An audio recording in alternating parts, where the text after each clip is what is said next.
இதெல்லாம் சாதாரணமாப்பா.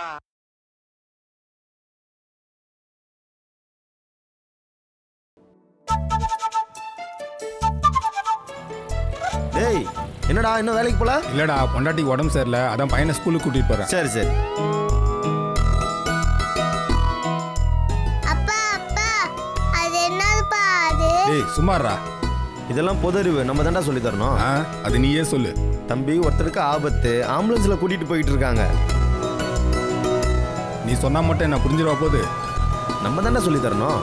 அப்பா அப்பா இது என்னதுப்பா இது? இதுவா? பொதுமக்களுக்கு ஆபத்து, அரசியல்வாதிங்க போய்கிட்டு இருக்காங்க. என்னடா நான் சொல்றது கரெக்டா?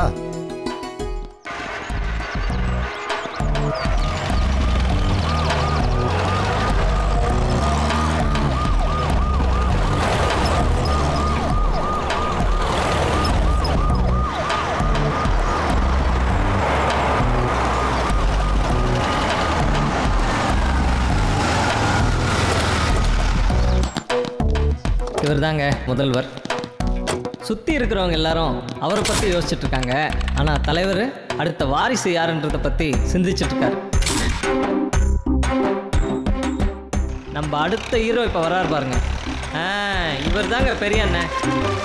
அண்ணன் எப்போ கிளம்புவான், திண்ணை எப்போ காலியாகும்னு வெயிட் பண்ணி விவசாயம் பார்த்துட்டு இருக்காரு. பெரிய அண்ணன் விவசாயம் பண்ணுற அழகை பார்த்தா பரம்பரையாக விவசாயம் பண்ணுறவங்க பயந்துருவாங்க. யோ, அண்ணன் அரசியலில் மட்டும் இல்லையா, விவசாயத்துலேயும் கைதிருந்தவர் தான். அதனால தான் சிஎம்ஏ பெரிய அண்ணன் விஷயத்தில் சமாளிக்க முடியாமல் திணறாரு. மணப்பாறை மாடு கட்டி மாயவர ஏறு கூட்டி வயக்காட்ட உழுது போடு சின்ன கண்ணு, பசும் பழைய போட்டு பாடுபடு சின்ன கண்ணு. மணப்பாறை மாடு கட்டி மாயவர ஏறு கூட்டி.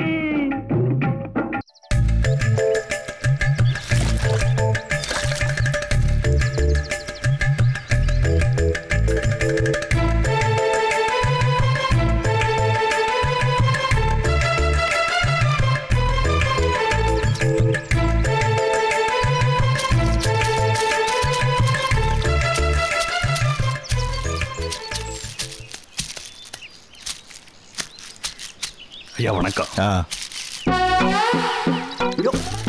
என்னையா பண்ற?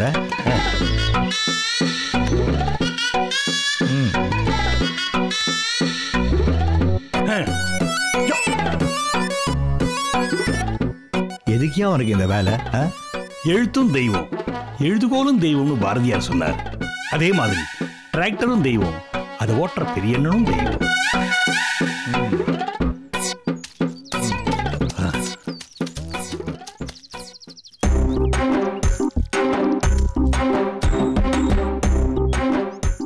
நமக்கு வாய்ந்த அடிமைகள் மிகவும் திறமைசாலிகள்.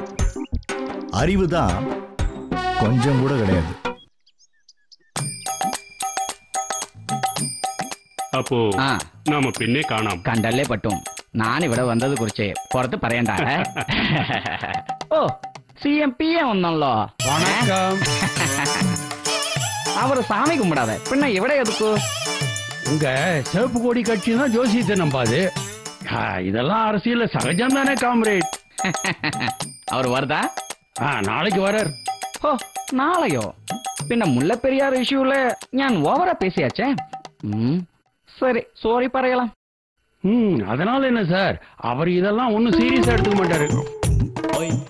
அவரு அரசியல்ல உங்களை விட சீனியர் தானே, இதெல்லாம் உங்களுக்கு தெரியாதா என்ன? நீங்க கிளம்புங்க. ഞാൻ வரட்டேன். എന്താ பியா சாரே, ரொம்ப நாளைக்கு இந்த பக்கம் ஆளை காணும். ஜெயிச்சபுரம் ஜோசி எதுக்கு இருந்தாலும் தேர்தல் நெருங்குறதுல அதுதான் உங்களை பார்க்க வந்திருக்கேன். கவலையே படாதுங்க, இனிமே அடிக்கடி உங்களை பார்க்க வருவேன்.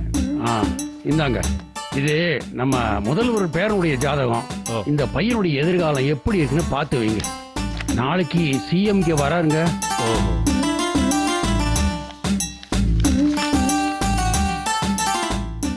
பேரனுக்கு வயசு பத்தாதே, அவரோட மக 2 பேர் இருக்காங்க, மருமகன்க இருக்காங்க, அவங்கள அரசியல்ல இறக்கி விட வேண்டியதானே? ஜோசியர, நம்ம CMக்கு 2 பொண்ணுங்க. மூத்த பொண்ணுடைய புருஷன் பேரு விநாயகங்க. அவர் பெரிய டாக்டருங்க. அவரு ரொம்ப நேர்மையானவர். அவரெல்லாம் அரசியலுக்கு வந்து என்னங்க பிரயோஜனம்? அவரு மனைவி பயந்த சுவாவங்க. அதனால அவங்க 2 பேருமே ஆட்டத்துல இல்லைங்க. சரி, 2வது பெண்ணு? அவங்களுக்கும் தான் அரசியல் வர ஆசை இருக்கு. ஆனா பர்சனாலிட்டி பத்தாது. அந்த பொண்ணு ஒழுங்கா படிக்கவே இல்லை. அந்த அம்மா வீட்டுக்காரரு அவரு பயங்கர அறிவாளிங்க. அவர் ரேஞ்சுக்கு தமிழ்நாட்டுல அறிவாளியே இல்லைன்னு வச்சுங்க. அவர் மட்டும் ஆட்சிக்கு வந்தாருன்னா இந்த நாடே தாங்காதுங்க. வாஸ்தவமான பேச்சு தான். அதனாலதான் தனக்கு அப்புறம் சிஎம் தம் பேர்ன அரசியல் வாரிசா கொண்டு வரணும்னு நினைக்கிறாரு. நீங்க இந்த ஜாதகத்தை பார்த்து வைங்க. நாளைக்கு நானும் சிஎம் இங்க வரோம். நாளைக்கு எதுக்கு? கொஞ்ச நேரம் உட்காருங்க, இப்பவே கணிச்சு பறையாம். சரி.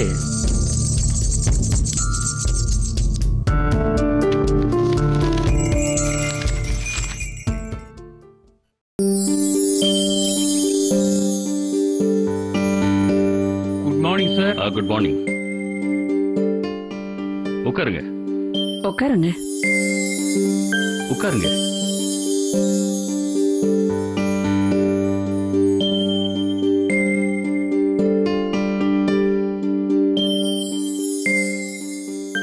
வாங்கினதா நம்ம வீட்டுல பண்ணதா? இல்லங்க, வெளியில வாங்கினது. ஓ, எங்க இருந்து வாங்கின? போஸ்ட் ஆபீஸ்க்கு எதிர்க்க இருக்கிற தேவர் ஹோட்டலையா? அடப்பாவி, ஒரு பாயாவுக்கு அவ்வளவு தூரம் போகணுமா? என்னங்க பண்றது, செட்டிநாடு ஹோட்டல்னு பெயர் வச்சுக்கிறாங்க. உள்ள போய் பார்த்தா ஒரிசாக்காரனும் பீகாரக்காரனும் சமையல் பண்றான். நம்ம பாரம்பரிய டேஸ்டே போச்சு. இருந்தாலும் ஒரு பாயாவுக்கு 10 கிலோமீட்டர் போறது ரொம்ப அதிகம்தான். நீங்க வேற, நேத்து ராத்திரி நீங்க சாப்பிட்ட மட்டன் தோசை கோனார் மெஸ்ல இருந்து வந்தது தெரியுமா? நல்லா இருந்ததுமா, ரொம்ப நல்லா இருந்தது. என்னையா சொல்றான் அந்த ஜோசியக்காரன்? அமெரிக்காவில் இருக்கிற தம்பி அர்ஜுன் தவிர வேற யாருக்கும் ஆட்சியை பிடிக்க யோகம் இல்லைன்னு சொல்லிட்டான்.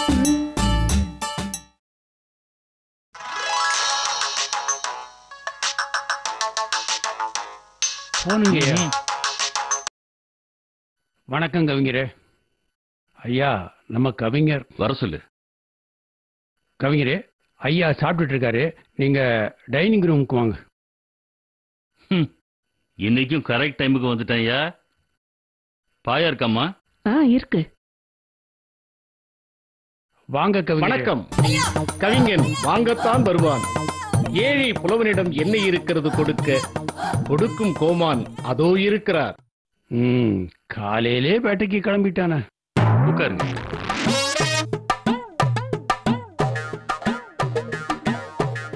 கவிஞரே, சாப்பிடுங்க. இன்னைக்கு இடியாப்பமும் பாயாவும் இருக்கு. அதுக்கு முன்னாடி பாயாவை பத்தி எனக்கு ஒரு கவிதை சொல்லு. சைனாவில் இருந்து வந்ததுதான் சோயா.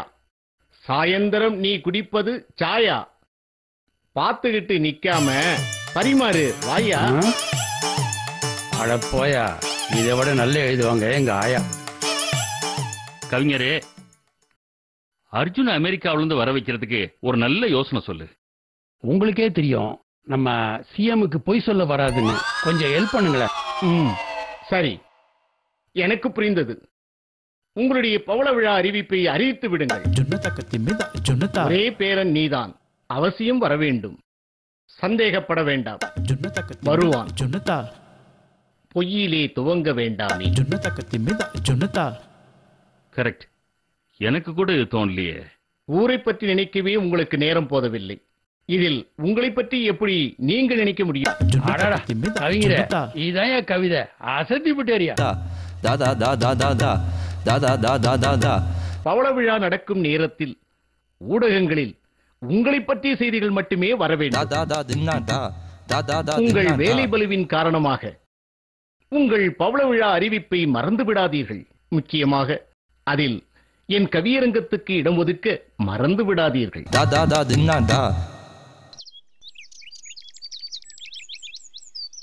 என்னப்பா சிட்டு, என்ன காவி ட்ரெஸ்ல வந்திருக்க?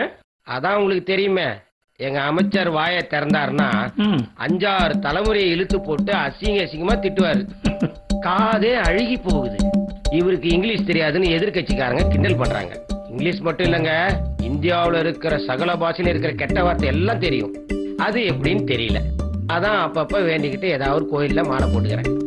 புண்ணியத்துக்கு புண்ணியம். எங்க ஐயாவோட அசிங்க அபிஷேகத்துல இருந்து தப்பிச்சுக்கலாம். சரி, இப்ப எந்த கோயிலுக்கு மாலை போட்டிருக்க? திருத்தணி தான் ஐயா. வர கிருத்திகைக்கு கால்நடையா வரேன்னு வேண்டியிருக்கேன். ஐயா கோயிலுக்கு போகும்போதாவது மனுஷனா போக கூடாதா? மிருகமா தான் போவியா?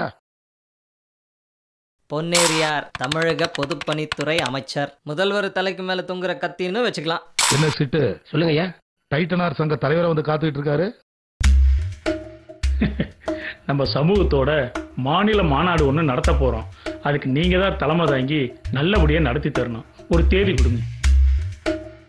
என்னையா ஜாதி? எல்லா ஜாதியிலையும் எல்லாம் தான் செஞ்சுக்கிட்டு இருக்காங்க. இதுல என்ன பெரிய ஜாதி சின்ன ஜாதின்னு? அப்படி இல்லைங்க. அதுக்காக நம்ம பழம்பெருமையெல்லாம் விட்டு கொடுத்துட முடியுமா? ஏதோ சின்ன பசங்க எதுவுமே தெரியாம லவ்ல மாட்டிக்கிட்டு அவனுங்களும் கஷ்டப்பட்டு நம்மளையும் ரொம்ப அசிங்கப்படுத்திடுறானுங்க. இதெல்லாம் நாம தானே முன்னாடி நின்று தடுக்கணும். டேய் சிட்டு, பூஜை ரூம்ல போய் தீப்பெட்டி எடுத்துட்டு வா. சரிங்கய்யா. ஒருவேளை நம்மளை கொளுத்தி விட்டுருவானோ?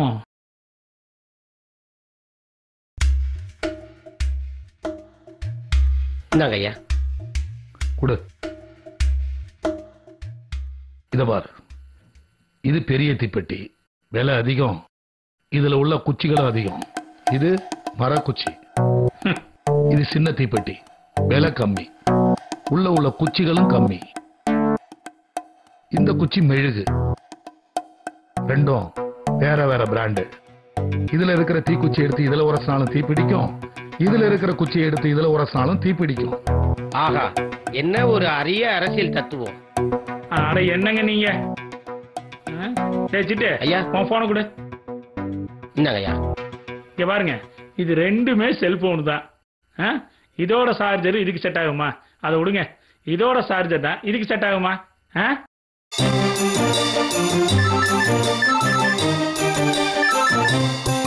ஹலோ ஹலோ சிட்டுவா? ஆமா ஐயா. அமைச்சர்கிட்ட போன கொடு. ஐயா சிஎம்பி லைன்ல இருக்காரு.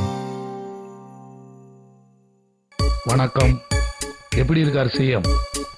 சிஎம் நல்லாவே இருக்காரு. நீங்கெல்லாம் இருக்கும்போது அவருக்கு என்ன கவலை? சிஎம் உடைய அடுத்த பர்த்டே அவருக்கு பவழ விழா. நீங்கெல்லாம் முன்னாடி நின்று நடத்தி தரணும்னு ஆசைப்படுறாரு. அதுக்கு என்ன, ஜமாயிச்சிடலாம். எல்லாத்தையும் நான் பாத்துக்கிறேன். வர ஆகஸ்ட் 8ஆம் தேதி தமிழ்நாட்டையே, இந்தியாவே கலைக்கலாம். கேரளாவில இருந்து காஷ்மீர் வரைக்கும் எல்லா சிஎம்மையும் நான் வரவழைக்கிறேன். நம்ம பிரதமரே வரவழைப்போம். அது வரையும் அவர் பிரைம் மினிஸ்டர் இருந்தா பாத்துக்கலாம்.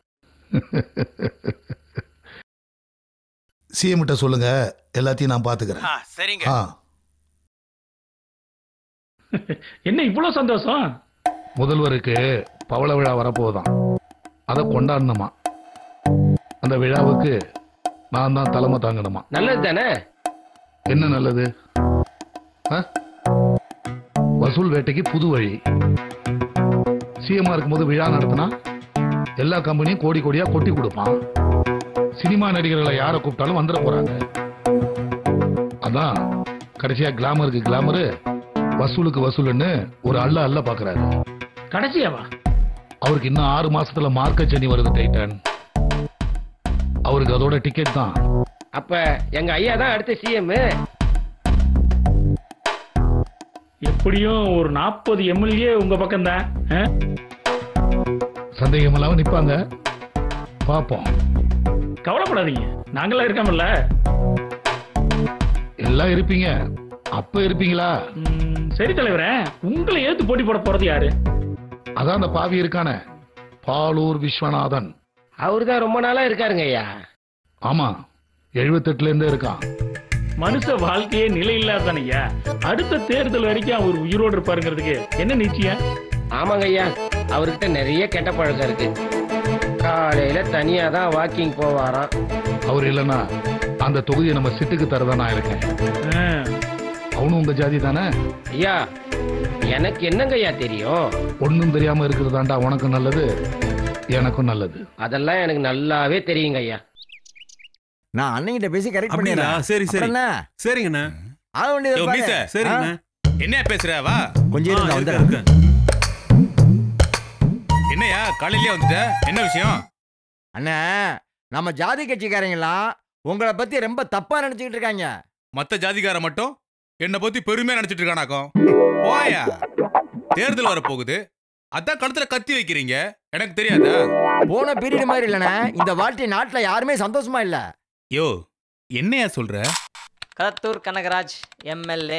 இவர் பொன்னேரியாரோட வலதுகரம், சமயத்தில் இடதுகரமும் இவர் தான். யோ, போன தேர்தல்ல தமிழ்நாட்டுடைய மக்கள் தொகை எவ்வளவு? 6,98,00,000. இந்த 4 வருஷத்துல அது 7,12,00,000 எகிரிடுச்சு. அதாவது 17.45% அப்படியே ஏறிடுச்சியா? யோ, யாருமே சந்தோஷமா இல்லைன்னா இது எப்படியா நடந்துச்சு?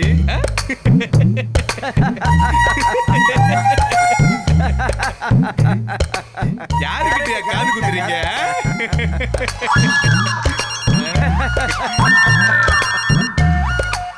ஹலோ சார், நான் தமிழ் பேசுறேன். யோ, நான் மட்டும் தமிழ்ல பேசாம என்ன ஹிந்திலயா பேசுறேன்?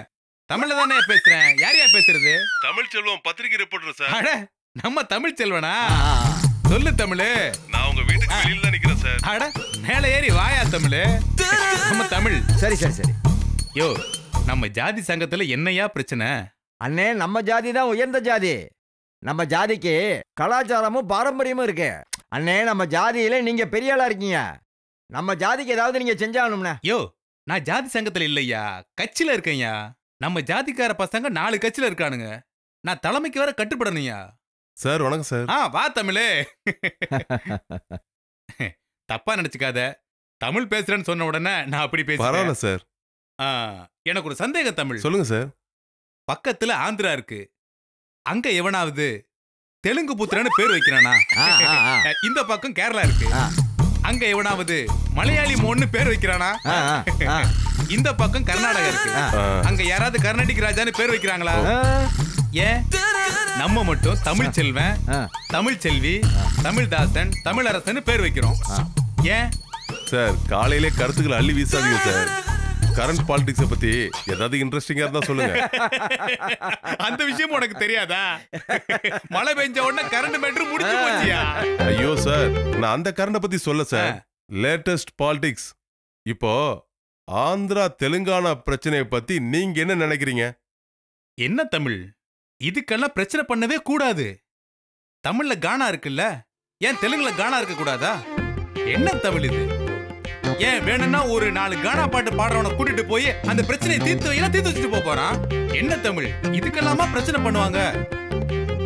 இந்த அரசியல்வாதிங்க படுற பாடு இருக்குது, ரொம்ப கஷ்டம்பா.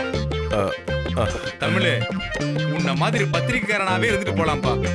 10 பக்கம் எழுதுனமா, 10 ரூபா வாங்கினமா, பாக்கெட்ல போட்டமா, எவனுக்கும் பதில் சொல்லாம போய்கிட்டே இருக்கலாம்.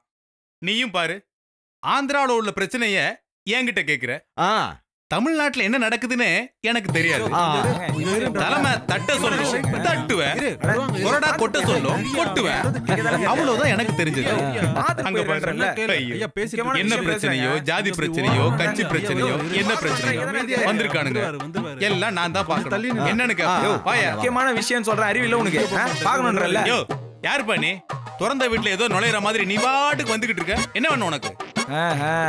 என்ன வேணுமா? என்ன தெரியல உனக்கு? யோ, நம்ம தொகுதியில 8 லட்சம் பேர் இருக்காங்கய்யா. யார் என்னன்னு எனக்கு என்னையா தெரியும்? என்ன பிரச்சனை கேட்டு சொல்லி அவங்ககிட்ட. தம்பி, யார் பானே? தோ இந்த ஆளுக்கு ஓட்டு போட்ட ஒரு இழிச்சவாயன். தேர்தலுக்கு முன்னாடி என் வீட்டுக்கு முன்னாடி வந்து இப்படித்தானே ஓட்டு கேட்டீங்க. நானும் என் பொண்டாட்டியும் இவருக்கு தானே ஓட்டு போட்டோம். யோ, ஏதாவது காரியம் ஆகணும்னா சொல்லு. சும்மா ஓட்டு போட்டேன்னு என்கிட்ட சொல்லாத. என்ன எதிர்த்து நின்னான்ல, அவன் 1.5 லட்சம் ஓட்டு வாங்கினான்ல, அவனுக்கெல்லாம் பாகிஸ்தான்காரனா வந்து ஓட்டு போட்டான். சிரிக்காதீங்கண்ணே. வலசையில 3 ஏக்கர் 35 சென்ட் நிலம்னே. ரோட்டு ஓரத்துல அருமையான நிலம். பேங்க்ல லோனை போட்டு கிணத்த வெட்டினேன். நல்லா தான் போயிட்டு இருந்துச்சு.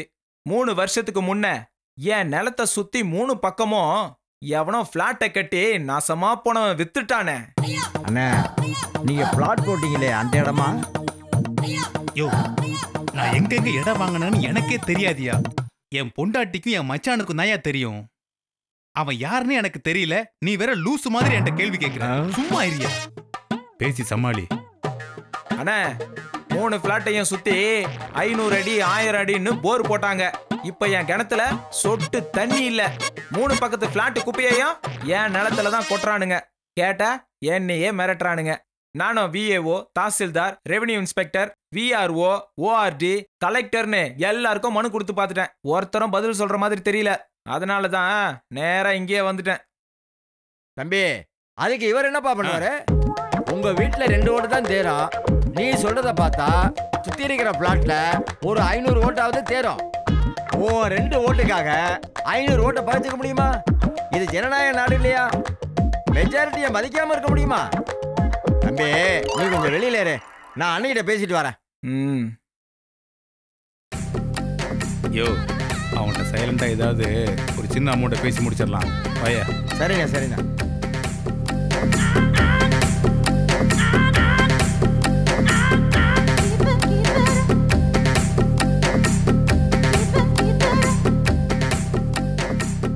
யோ, இப்பதான் என் ஞாபகத்துக்கு வருது. அவனோட நிலம் இன்னைக்கு மார்க்கெட் ரேட்டுக்கு 2 சீக்கு மேல போகும்யா. பேங்க் லோனும் 12 தான். அதனாலதான் இந்த இடத்த சீப்பா முடிக்கலாமேன்னு பார்த்தேன். அண்ணா, அவன் எவ்வளவு கேட்கறான்? யோ, அவன் 2 சீங்கிறான். நான் 25 எல்லே நிக்கிறேன். அண்ணா போட்டும்ண்ணே. பார்த்தா நம்ம ஜாதிக்கார மாதிரி தெரியறான். 50 எல் கொடுத்துருங்க, நான் பேசி முடிச்சிடறேன். யோ, நம்ம ஜாதி தான்யா. ஜாதி வேற, பிசினஸ் வேறயா? சரி சரி, கூப்பிட்டு பேசு. 45 எல்லுக்கு முடிச்சிரு. 5 எல்ல நீ எடுத்துக்க. ஏப்பா கேசவா, இங்க வாப்பா.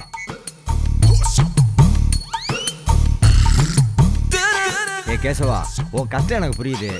ஒரே வேலை, 40 லட்சம் தர்றேன். உன் பேங்க் கடனை கட்டிடு. திண்டிவனம் பக்கத்துல நானே பிளாட் போட்டிருக்கேன். சதுரடி 500 ரூபாய்க்கு மேல போகுது. உனக்கு ஃப்ரீயா தர்றேன். வீட்டை கட்டிக்கப்பா. மிச்ச பணத்தை பேங்க்ல போட்டு நிம்மதியாரு. போயா மங்கிலோ. ஏ, அது என்னப்பா மங்கிலோ? அது ஆப்பிரிக்கா பாஷையில கெட்ட வார்த்தை. உங்களெல்லாம் தமிழ்ல திட்டுறதுக்கு வார்த்தையே இல்ல. இப்படி ஓட்டு போட்டு உட்கார வச்சவங்கிட்டயே ஆட்டைய போட பாக்குறீங்களே, நீங்க எல்லாம் உருப்பிடுவீங்களாடா? என் நிலத்தை சுத்தி பிளாட் கட்டினது இந்த ஆளுதான் எனக்கு நல்லா தெரியும். இன்னும் 1 வாரம் டைம் தரேன். அந்த இடத்தை நீங்க வாங்கலன்னா அந்த 2 ஏக்கரை தலையில வச்சு தூக்கிட்டு போயிருவியா? அந்த 5 ஏக்கரும் குப்பை மேடாதான் ஆகும். என்ன மீறி எவன் வாங்குறான்னு நானும் பாத்துறேன். எனக்கே கெடு வைக்கிறியா நீ? ஆமா, கெடுதான். இன்னும் 1 வாரத்துல அந்த இடத்தை நீங்க வாங்கல, என் சாவுக்கு நீங்க தான் காரணம்னு எழுதி வச்சுட்டு தற்கொலை பண்ணிக்கிட்டு செத்துருவேன் நானு. ஏய், இந்த உடாலுக்கெல்லாம் நம்ம பயப்படுறவங்களா? சரி, நீ ஏதோ ஜாதி பிரச்சனைன்னு சொன்னியே, என்ன பிரச்சனை உனக்கு? ஜாதியை பத்தி விடுங்க அண்ணே. ஒரு அஞ்சல் தாரமணி இல்ல, அதை பத்தி பேசலாமா? யோ, என்ன விட ரொம்பவே ஜாக்கிரதையா இருக்கியா நீ? சரி சரி, வா போலாம். வாங்க வாங்க போவோம். சார் வேண்டாம், இப்போதைக்கு இவர் வேண்டாம். அவரை ஃபாலோ பண்ணுவோம். நமக்கு ஒரு நல்ல மேட்ரு கிடைச்சிருக்கு. கேசவா,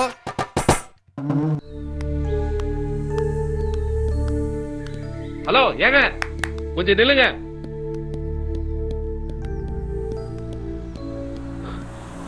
நீங்க உண்மையாவே சாவ போறீங்களா? யாருங்க நீங்க?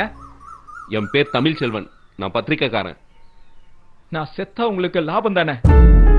விவசாயி தற்கொலை, பின்னணியில் எம்எல்ஏன்னு போட்டீங்கன்னா உங்களுக்கு ஒரு 10,000 காப்பி எக்ஸ்ட்ரா விக்குமே. அதுவும் சரிதான். சரி, உங்களுக்கு நான் ஒரு பெட்டரான ஐடியா சொல்றேன், கேக்குறீங்களா?